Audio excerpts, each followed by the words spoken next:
வணக்கம். இந்த வீடியோவில் நாங்கள் பார்க்க போகிற விடயம் அமெரிக்க ஜனாதிபதி டொனால்ட் ட்ரம்பினால் புதிதாக ஏற்படுத்தப்பட்டிருக்கின்ற இந்த போர்ட் ஆஃப் பீஸ் அல்லது தமிழில் அமைதி வாரியம் என்று கூறக்கூடிய இந்த சர்வதேச நிறுவனம் என்ன விதமான தாக்கத்தை ஐக்கிய நாடுகள் சபை மேற்கொண்டிருக்கும் என்பதாகும். அந்த விடயத்துக்கு போவதற்கு முன்னர் இந்த இந்த அமைப்பினுடைய பின்னணி பற்றி சற்று நோக்குவது பயனுடையதாக இருக்கும். இந்த அமைதி வாரியம் என்கின்ற இந்த இந்த எண்ணக்கரு 2025ஆம் ஆண்டு பிற்பகுதியில் அறிமுகப்படுத்தப்பட்டிருந்தது. அதை பற்றி பேச ஆரம்பித்திருந்தார்கள். 2026ஆம் ஆண்டு ஜனவரி மாதம் இந்த அமைப்பு சுவிட்சர்லாந்தில் டேவோஸ் மாநாடு நடைபெறுகின்ற போது அமைக்கப்பட்டது.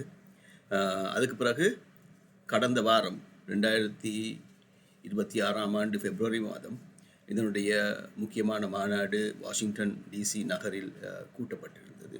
அதன் காரணமாக இப்பொழுது இது ஒரு பெரிய ஒரு பேசு பொருளாக மாற்றம் அடைந்திருக்கின்றது சர்வதேச ரீதியாக. இந்த அமைப்புடைய கட்டமைப்பு என்று பார்ப்பீர்களாக இருந்தால் இது ஒரு தனி மனிதரை மையமாக கொண்டு ஏற்படுத்தப்பட்ட ஒரு நிறுவனம் போல தோன்றுகின்றது. அது குறிப்பாக நிச்சயமாக அமெரிக்க ஜனாதிபதி ட்ரம்ப் ஆகும். அதுக்கு புறம்பாக பல நாடுகள் அதன் அங்கத்துவத்தை இப்போது பெற்றிருக்கிறார்கள். ஆனால் அந்த நாடுகள் எல்லோரும் சர்வதேச ரீதியாக அல்லது மரபு ரீதியாக முக்கியத்துவம் இல்லாத நாடுகளாக அல்லது ஜனநாயக பண்பு குறைந்த சில நாடுகள் நேரடியாக சர்வதேச சர்வாதிகார முறைமை பின்பற்றுகின்ற நாடுகளாக காணப்படுகின்றன.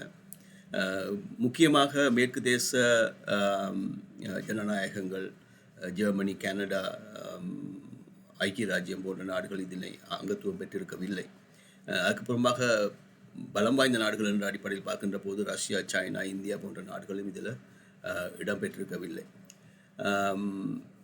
இந்த அமைப்பினுடைய நிரந்தரமான தலைவராக டொனால்ட் ட்ரம்ப் தன்னை நியமித்துக் கொண்டிருக்கின்றார். அது அவருடைய எண்ணத்தின் அடிப்படையில் அவருடைய ஜனாதிபதி காலம் முடிவடைந்த பிறகு கூட அது தொடரும் என்று கூறப்படுகின்ற இந்த அடிப்படையில் தான் இந்த அமைப்பு தோற்றுவிக்கப்பட்டிருக்கின்றது. அதனுடைய பிரதானமான அது கதைக்கப்பட்ட காலத்தில் அதனுடைய பிரதானமான நோக்கமாக இருந்தது காசாவில் இந்த பிரச்சனையை யுத்தத்தை நிறுத்தி அதனை புனர் நிர்மாணம் செய்வதில் ரீகன்ஸ்ட்ரக்ஷனை முன்னெடுப்பது என்பதாகும்.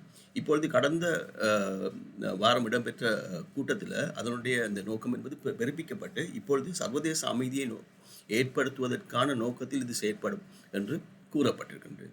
இந்த வார்த்தை ஐக்கிய நாடுகளுடைய அடிப்படை எண்ணக்கருவை சவாலுக்கு உட்படுத்துவதாக இருக்கின்றது. ஏனெனில் மிக நீண்ட காலமாக செயல்படுகின்ற சர்வதேச சமூகத்தினால் ஏற்படுத்தப்பட்ட ஒரு நிறுவனமாக ஐக்கிய நாடுகள் சபை காணப்படுகின்றது.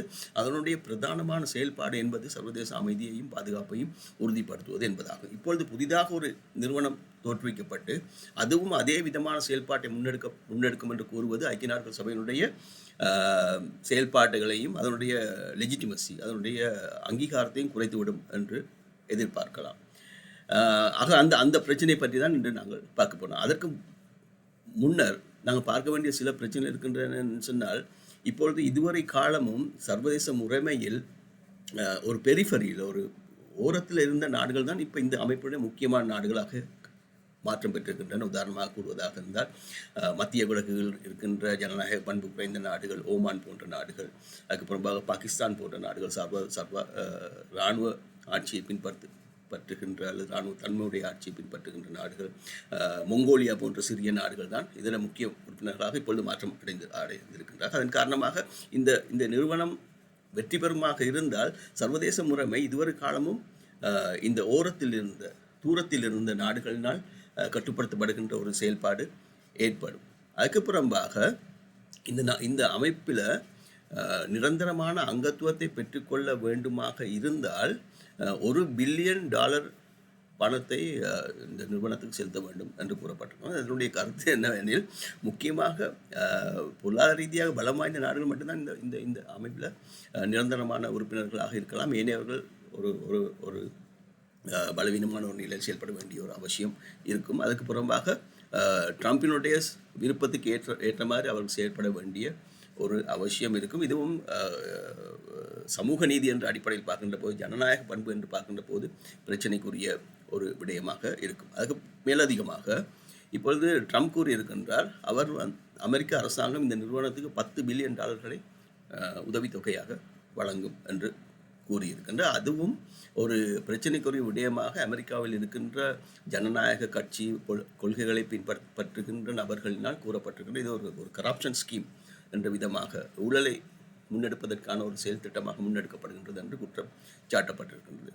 இன்னொரு முக்கியமான விடயம், இதனுடைய பிரதானமான நோக்கமாகிய காசாவை புனர்நிர்மாணம் செய்வது என்பது எவ்விதம் மேற்கொள்ளப்படும் என்பதாகும். ஏனெனில் யுத்தத்தை நிறுத்தி அந்த மோதலை நிறைவுக்கு கொண்டு வராமல் புனர்நிர்மாணம் செய்ய முடியாது.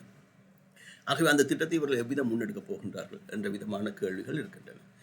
இந்த கேள்விகளுக்கு அப்பாற்பட்ட வகையில் கடந்த கூட்டத்தில் இடம்பெற்ற முக்கியமான ஒரு விடயம் என்னவெனில், ட்ரம்ப் கூறினார், இந்த நிறுவனம் புதிதாக ஏற்படுத்தப்பட்டிருக்கின்ற இந்த அமைதி வாரியம் ஐக்கிய நாடுகள் சபையை மேற்பார்வை செய்யும் என்பதாகும். என்று கூறுவது ஐக்கிய நாடுகள் சபைக்கு எதிரான நேரடியான ஒரு தாக்குதல் என்று பார்க்கப்பட வேண்டும். ஏனெனில் ட்ரம்பினுடைய இந்த இமேஜினேஷனில் அது ஐக்கிய நாடுகள் சபையை விட முக்கியமான ஒரு நிறுவனம் என்ற விதமான ஒரு கருத்தை வழங்குகின்றது. அது ஒன்று.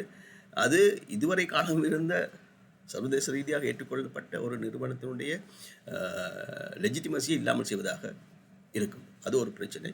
இரண்டாவது பிரச்சனை, இப்பொழுது இருக்கின்ற ஐக்கிய நாடுகள் சபையுடைய முக்கியமான உறுப்பினர்கள் இந்த செயல் திட்டத்தை ஏற்றுக்கொள்வார்களா இல்லையா என்பது. குறிப்பாக பாதுகாப்பு சபையில் இருக்கின்ற 4 முக்கியமான நாடுகள் இந்த ட்ரம்பினுடைய அமைதி வாரியத்தின் உறுப்பினர்களாக வரவில்லை. சீனா போன்ற நாடுகள் ஏற்கனவே நாங்கள் சேர்ந்து கொள்ள மாட்டோம் என்று கூறியிருக்கின்றார்கள். அதுபோல் ரஷ்யா போன்ற நாடுகள்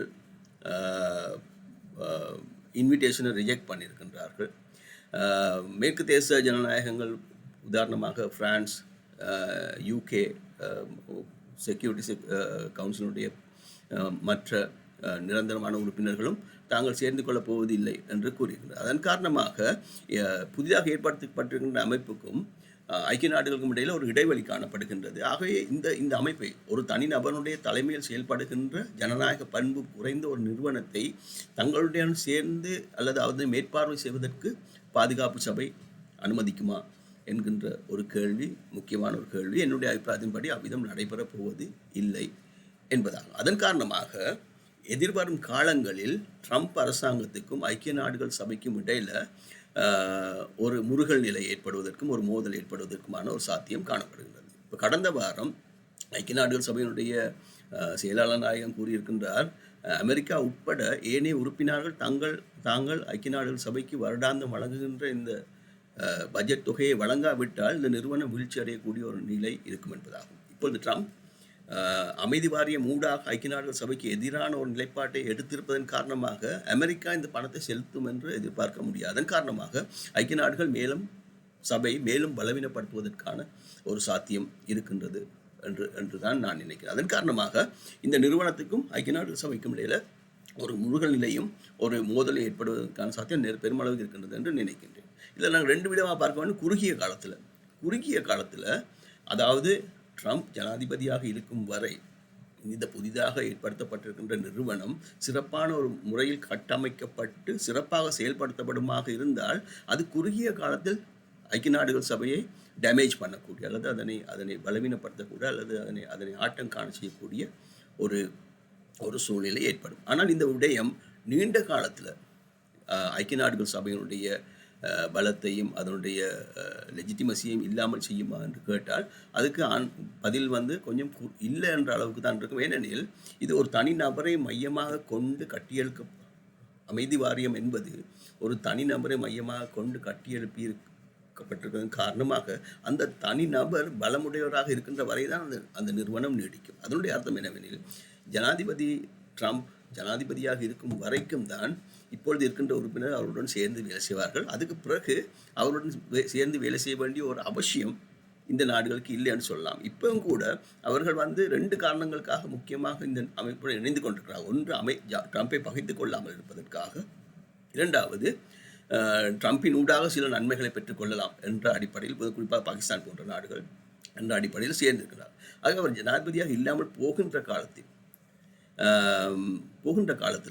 இந்த அமைப்பில் அவர்கள் நிறைய அக்கறை செலுத்த மாட்டார்கள். அதன் காரணமாக அவர் ஜனாதிபதியாக பதவியிலிருந்து நீக்கப்பட்டதன் பிறகு அல்லது விலகிய பிறகு மெதுமெதுவாக இந்த அமைப்பு பலவீனமடைந்து இல்லாமல் போகின்ற ஒரு சூழ்நிலை ஏற்படுத்தப்படும். அதே சமயம் ஐக்கிய நாடுகள் சபை மிக நீண்ட காலமாக சர்வதேச அமைதி பாதுகாப்பு என்ற விடயத்தில் உறுதியாக செயல்பட்டு வருகின்ற அல்லது ஒரு ஒப்பீட்டு அளவில் உறுதியாக செயல்பட்டு வருகின்ற ஒரு நிறுவனம் என்ற வகையில் நிலைத்து நிற்கும் என்று எதிர்பார்க்கலாம். ஆகவே ஒரு கன்க்ளூஷன் என்ற வகையில் சொல்லக்கூடிய ஒரு விடயம் என்னவெனில், இந்த புதிய நிறுவனம் அமைதி வாரியம் சிறப்பாக செயல்படுமாக இருந்தால் அது குறுகிய காலத்தில் ஐக்கிய நாடுகள் சபையை ஆட்டம் காண செய்யக்கூடிய ஒரு உள்ளார்ந்த இயல்மையை கொண்டிருக்கின்றது. நீண்ட காலத்தில் அதனை இல்லாமல் செய்கின்ற அல்லது அதனை சவாலுக்கு உட்படுத்துகின்ற இயலுமை அதற்கு காணப்படவில்லை. இதனோடு இணைந்த ஒரு விடயம் என்னவெனில், ஜனாதிபதி ட்ரம்ப் எவ்வளவு காலம் ஜனாதிபதியாக இருப்பார் என்பதாகும். இப்போ அமெரிக்காவுடைய அரசியல் அமைப்பின்படி ஒரு ஜனாதிபதி 2 பதவிக்காலம்தான் இருக்கலாம். இப்போ அவர் 2வது பதவிக்காலத்தில் இருக்கின்றார். 28ஆம் ஆண்டு அவரோட பதவிக்காலம் முடியும். அப்படி பார்க்கின்ற போது இந்த அமைப்புக்கு இந்த போர்ட் ஆஃப் பீஸ் அமைப்புக்கு அமைதி வாரியத்துக்கு இன்னும் 3 ஆண்டு ஆயுள் தான் இருக்கின்றது. ஆனால் ஜனாதிபதிக்கு ட்ரம்ப்புக்கு இன்னும் நீண்ட காலம் இன்னொரு தடவை பதவியில் இருப்பதற்கான ஒரு ஆசை காணப்படுகின்றது. அதற்கு அமெரிக்க முறைமை விடுமா இல்லையான்றதை இப்பொழுது சொல்ல முடியாது. என்று சொன்னால் இதுவரை அவர் எடுத்த எல்லா விடயங்களுக்கும் இந்த நிறுவனம் அமெரிக்க ஜனநாயகம் என்பது வளைந்து கொடுக்கின்ற ஒரு போக்கு தான் காணப்பட்டிருக்கின்றது. ஆகவே அந்த விடயத்திலையும் கூட வளைந்து கொடுப்பதற்கான ஒரு சிறிய ஒரு சாத்தியம் இருக்கின்றது என்று கூற வேண்டும். ஆகவே 28ஆம் ஆண்டுக்கு பிறகு அவர் ஜனாதிபதியாக இருப்பாரா இல்லையா என்பதை இப்பொழுது நிச்சயமாக கூற முடியாது. அது அமெரிக்காவுடைய உள்ளூர் அரசியலை அடிப்படையாக கொண்டதாக இருக்கும். ஆகவே 28ஆம் ஆண்டு எங்களுக்கு தெரியும் இந்த போர்ட் ஆஃப் பீஸ் அல்லது அமைதி வாரியத்தினுடைய எதிர்காலம் எப்படி இருக்கும்